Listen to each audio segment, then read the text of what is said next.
Hi and welcome to Chris Ryan Golf. You have joined me at the Belfry today. We are here at the PGA National Golf Academy, and in this video we're going to give you 3 key things that you can focus on during practice and out on the golf course to hit the ball on an intentional right to left ball flight. So that is commonly known as a draw, and it's the one shot or the one shape of shot that people are generally desiring a little bit more than the others.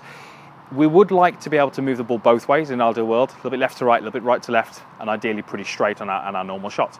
And there's a couple of things that have to happen to ensure that ball does move right to left. And as I say, we're just going to focus on the 3 key points that you need to focus on. So my target for this shot is a 200-yard marker, which you can see out in the distance there. And the first thing I've got to establish is a ball to target line. So a direct line from that ball to that target, which you can see on the screen there. So we need the path of the club, which is where the club is moving, to be somewhere to the right of that target line. The way I'm going to do that is by aligning my body to the right of the target. So the first thing I'm going to do is I'm going to pick a target which is out to the right of my 200 marker. So I'm going to pick, there's a tree in the distance there, and that's where I'm going to try and align my body. So the first point here, point number 1, is to align the whole body to the right of the target. So hopefully you can see there how my alignment is to the right. When I say my alignment, we are talking toes, knees, hips, forearms, shoulders, and eyes. Everything is aligned to the right of that target. If I therefore swing along the line of my body, provided that my club path is pretty neutral relative to my body, I should have a club which is moving to the right of the target, which is absolutely vital to create that right to left ball flight. The second point, which is going to help the club path be to the right, is we're going to play that ball 1 ball further back in your stance. That's slightly closer to your back foot. The reason for this is because we are swinging the golf club on an arc this way. The path of the club, therefore, is never a constant. It is always changing. The earlier we hit the golf ball in this arc, the more likely it is that the club path is going to be out to the right. So by aligning the body to the right and positioning the golf ball slightly further back, we can hopefully guarantee that the club path is going to be moving or is going to be out to the right by some amount, and that's absolutely key. So point number 2 is to play the ball 1 ball further back in the stance.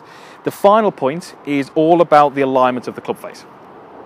We need the club face at setup to be halfway between the 200 marker, which is my eventual target, and the point where I'm aligning my body. Okay, so the tree that I'm aligning my body, the 200-yard marker, I'm going to align the club face halfway between the 2, and that needs to be at setup. So what I would do is I would set myself up at my secondary target, which is up to the right, play that ball 1 ball further back, and now I'm going to set the club face halfway between the 2. So as I set up now, relative to my sort of viewpoint, that club face looks a little bit closed. If I can swing that club along my body line and the club face is slightly closed to that alignment, that ball will have some right to left curve. You may well need to play around a little bit with the alignment and how far right you need to aim, etc, etc, and unfortunately it might be different for different clubs through the bag. I would suggest trying this initially with something like a mid-iron, something with a little bit more loft, like a 9-iron or an 8-iron, might be a little bit more difficult to curve through the air. Okay, so let's implement those 3 points and see if we can get a draw back onto that 200-yard marker. And I'm going to try and make this relatively extreme for this demonstration, so you may see the alignment go quite a bit to the right, but it will just help hopefully you get the visuals. So there's my alignment at the right, and I'm going to move that ball 1 ball further back. Okay, now I'm going to set the club face between the 2 points, and there's my setup. So now I can just go ahead and hopefully make a pretty good golf swing and get that ball moving right to left. Okay, pretty good. If anything, I've overshaped that. The ball's finished too far to the left. And I say, this is a shot where you certainly will need to spend a little bit of time at the practice area on the range, just sort of figuring out what you need to do. So let me have another go at that one for you. So alignment goes to the right, ball is 1 ball further back, set the club face between the 2, and hopefully those relationships will help this ball move right to left. Okay, and that one started at the right and drew back a little bit better. So that was a slightly better shot there. So I say you might find that you need to have a little play around with your practice with how far right you need to aim and where you need to position the club face, all that kind of thing. But a little bit of practice, you should find that you can actually produce that right to left curve.